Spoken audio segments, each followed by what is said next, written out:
Él es Salomón Chertorivsky, licenciado y maestro en economía, además de que realizó otra maestría en política pública en la Universidad de Harvard. Como secretario de Desarrollo Económico de la Ciudad de México, del 2012 al 2017, logró que la ciudad creciera el doble que la economía nacional a través del fomento a la inversión y el empleo. A su vez, bajo su mandato, se crearon la Agencia de Energía, la Oficina de Virtual de Información Económica y el Ombudsman de la Inversión, entre muchas otras iniciativas. Durante la presidencia del licenciado Felipe Calderón, Salomón fungió como secretario de Salud Federal. Expandió la afiliación al Seguro Popular a más de 55 millones de mexicanos. Y el paquete de beneficios financiados creció hasta brindar protección financiera para más de 1,500 enfermedades. Escritor del libro Los 7 pecados capitales en la Ciudad de México y del libro De la idea a la práctica, Salomón Chertorivsky se ha convertido en una de las mentes más brillantes de nuestro país. Hola Salomón, ¿cómo estás? Muchísimas gracias por recibirme. No, hombre, por favor, con mucho gusto. Bueno, Salo, eres un estudiante de Harvard. La pregunta es, ¿se puede implementar los conocimientos adquiridos en universidades tan prestigiosas en un país que está en vías de desarrollo como México? Pues mira, lo que uno vive como estudiante son experiencias en su conjunto. Lo que uno estudia pues es las mejores prácticas y las técnicas. Y por supuesto, pues la técnica de la política pública, que es en específico lo que yo estudié cuando estuve allá haciendo mi posgrado, pues es aplicable para México, China, Israel y para el mundo. Es decir, cómo se implementa de manera efectiva, eficiente una política pública, pues es el mismo camino donde sea. En donde estés parado vas a tener que hacer un buen diagnóstico para saber cuál es la realidad. Después vas a tener que entender cuáles son las alternativas con la mayor eficiencia científica que esté a tu alcance. Después vas a tener que trazar las implementaciones que tienen que ver con negociación, con gerencia, con administrar de manera eficiente los recursos que están a tu alcance. Y al final tendrás que evaluar para volver a empezar. Eso es universal. Lo que aprendes, cuando aprendes bien las bases de cómo hacer política pública, es un asunto universal. Y bueno, fuiste también secretario de Salud de nuestro país. ¿Qué opinas hoy en día de este sector ya desde una perspectiva externa?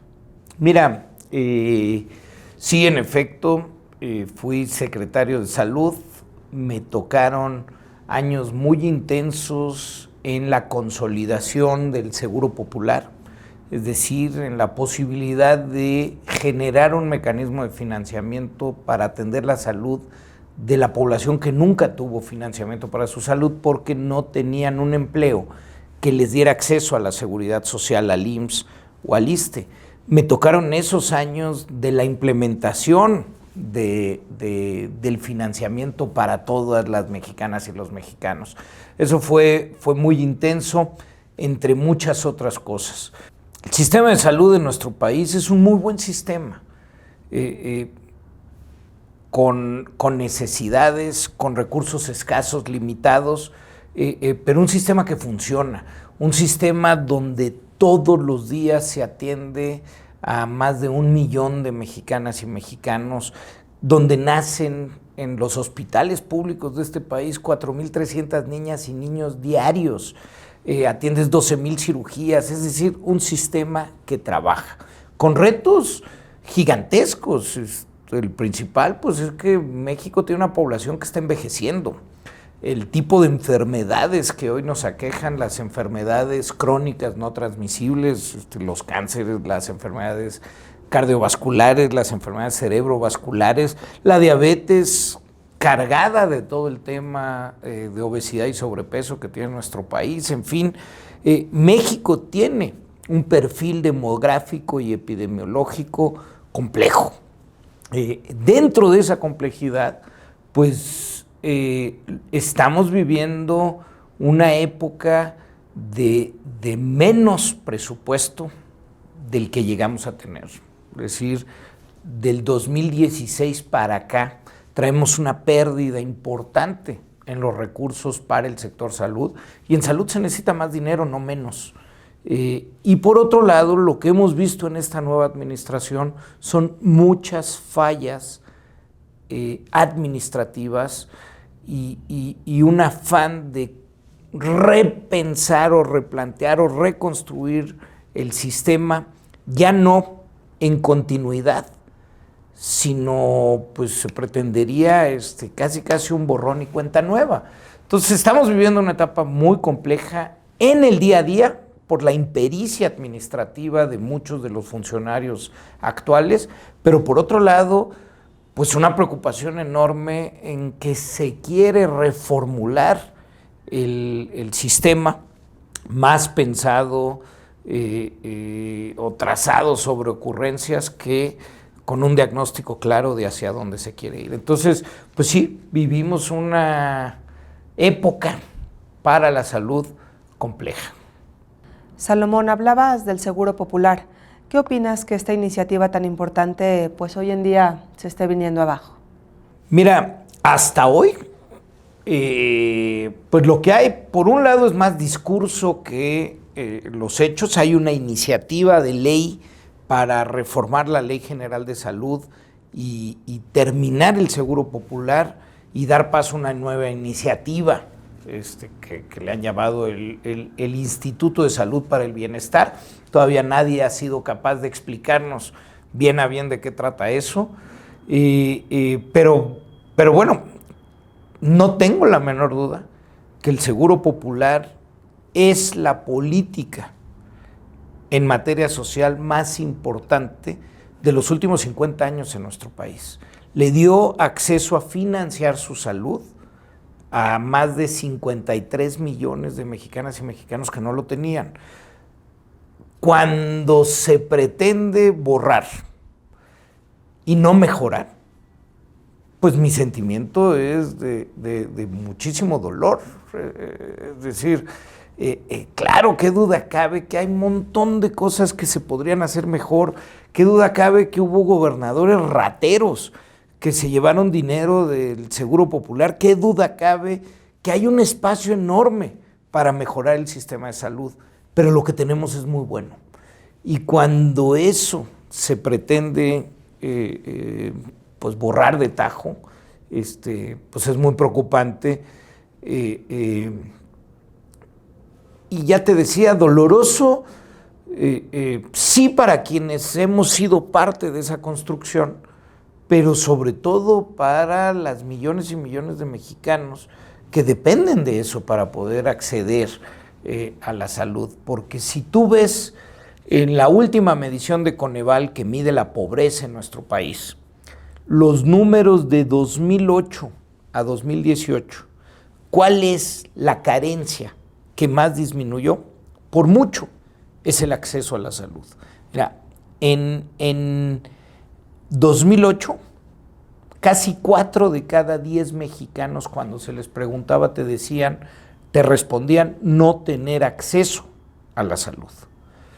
Hoy, en 2018, el 16% de los mexicanos responde. Esa disminución se debió al Seguro Popular. Y cuando se pretende eliminarlo sin más, pues duele mucho, por supuesto. Ahora, Salomón, otro tema del que fuiste precursor fue el tema del salario mínimo.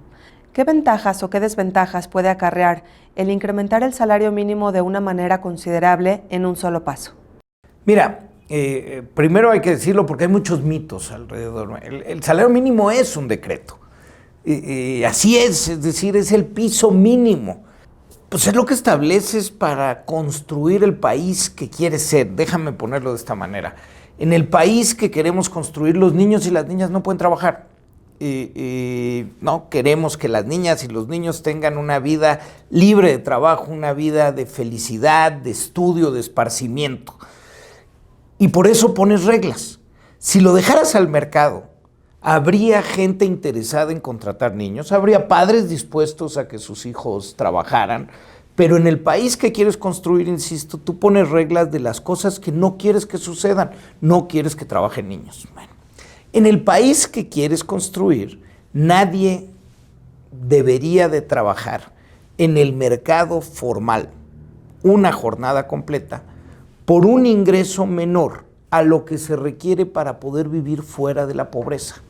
Eso lo establece nuestra Constitución desde 1917, es decir, somos de los primeros países que estableció esta línea de tener un salario mínimo al que pagarías. Lo que pasa es que se nos olvidó a lo largo de mucho tiempo, es decir, durante cerca de 4 décadas, el salario mínimo pasó a ser el referente de las multas, de las hipotecas del Infonavit, del financiamiento a partidos políticos. Y entonces sí, cuando hablabas de subir el salario mínimo decías, cuidado, si subimos el salario mínimo va a subir todo. La consecuencia fue que tener un salario mínimo tan bajo por tanto tiempo jaló a la baja al resto de los salarios en nuestro país. Entonces, no solo la gente que gana lo menos, sino el conjunto de los trabajadores de nuestro país gana menos de lo que ganan en otras partes del mundo por el mismo trabajo, con empresas que venden en los mismos circuitos comerciales mundiales. Los trabajadores en México ganan menos, y una de las razones por la que ganan menos es porque, insisto, el salario base fue tan bajo a lo largo de tanto tiempo. Entonces, pues por supuesto, el salario mínimo tenía que crecer. Para que pudiera hacerse, primero tuvo que haber una reforma constitucional que desindexara el salario mínimo, y el salario mínimo ya no está atado a ninguna de las cosas que se les fue atando. Segundo, necesitabas ir haciendo estos incrementos de manera gradual, prudente, moderada. El primer incremento importante vino en diciembre del 2018. ¿Qué necesitamos ahora? Establecer las metas y establecer los procesos bajo los cuales se va a seguir incrementando el salario mínimo hasta alcanzar la línea de pobreza. Ese tendría que ser el objetivo y ahí se tendría que mantener. ¿Cómo llegas y en cuánto tiempo? Eso es lo que necesita una planeación, porque en efecto, si tú das un salto demasiado grande o imprudente, puedes tener consecuencias económicas no deseadas. Ahora, es tan bajo el salario mínimo todavía en nuestro país que todavía tenemos un gran colchón para seguirlo incrementando, pero sí, la exigencia al gobierno tendría que ser un plan prudente, gradual, moderado, que nos permitiera llegar en los próximos 4 años al salario que tendría que estar en la línea de pobreza. Salomón, cambiando de tema y finalmente, fuiste un gran líder dentro de la comunidad judía de México, desempeñaste varios roles en distintos rubros. Mi pregunta es, ¿qué tanto influyó todo esto en lo que eres hoy en día? No, bueno, a ver, yo soy integrante de la comunidad judía de México y siempre lo he sido. Yo soy judío y mi formación dentro de la comunidad pues tuvo que ver con la Tnuá, con Maccabi. Fui Janij y fui Rosh Maccabi. Hice toda mi vida y conocí a mi esposa además. Me fui de Akshara. Fue parte fundamental de mi formación como ser humano, como persona, mis amigos, insisto, mi esposa. Luego por muchos años estuve en los espacios de liderazgo de los universitarios, fui presidente de lo que en ese entonces era la organización que representaba a los universitarios judíos de toda Latinoamérica, fui vicepresidente mundial de los universitarios judíos. Y pues en mi última etapa participando ya joven, adulto, pues estuve en el Deportivo Israelita, fui integrante del Consejo de Tribuna Israelita muchos años. En fin, yo siempre he sido y me siento parte de la comunidad judía de México, lo digo con mucho orgullo, y a este sentimiento de comunidad, a esta formación en donde pues tú te vas a preocupar por tu vecino y tu vecino se va a preocupar por ti, creo que es donde tendríamos que poner el acento. La comunidad judía y este sentimiento de comunidad tiene mucho que aportar en términos de estos valores que nos generan lazos solidarios. Esos son los lazos solidarios que necesitaríamos construir como mexicanos. Salomón, ¿cómo vislumbras el futuro de nuestro país? ¿Formas parte de ese sector de la sociedad que tiene miedo sobre el futuro de México? Pues más que miedo, alguien decía, ¿estás preocupado o estás ocupado? Yo creo que vivimos una etapa compleja, qué duda cabe en lo económico, el país está desacelerado y el mundo se va a desacelerar, qué duda cabe que muchas de las decisiones del nuevo gobierno se están tomando sin base en evidencia y eso pues no puede salir bien. Es decir, cuando se toman decisiones de hacer obras de infraestructura o cortar recursos para el sector salud, que ya platicábamos, o al medio ambiente de nuestro país, pues eso no puede traer buenos resultados. Pero yo estoy convencido de que lo que hay que hacer es proponer, argumentar, discutir, dialogar respetuosamente. Pero este es el país que tenemos, este es el país que amamos, aquí tenemos que echar el resto, aquí yo quiero que se desarrollen mis hijas y creo que estamos llamados a tener mucho más conversación pública. No es cierto que se puede eliminar a la sociedad civil por decreto, no se puede eliminar a la ciencia, no se puede eliminar a quien piensa diferente, al pluralismo, y necesitamos hacer un verdadero esfuerzo para construir todos los días un diálogo que permita proponer un país diferente al que nos están vendiendo todas las mañanas. No es cierto que hay un país de nosotros y ustedes, hay un país muchísimo más complejo, mucho más rico, mucho más grande, en donde nos tenemos que dar la tarea de dialogar, de discutir, de reflexionar, insisto, de construir, de combatir, y esto en un marco de respeto, de libertades, democrático, y pues creo que será la tarea para los siguientes años. Creo que más que preocuparse o tener miedo, lo que hay que hacer es ocuparse y hablar sin miedo, porque si dejamos de hablar y empezamos a decir que la fórmula es pues tratar de cuidar lo mío y no salir a exponer mis preocupaciones, pues entonces en este momento pues es en el que ya se cede, y ahí sí pues habría que replantearse tu pregunta.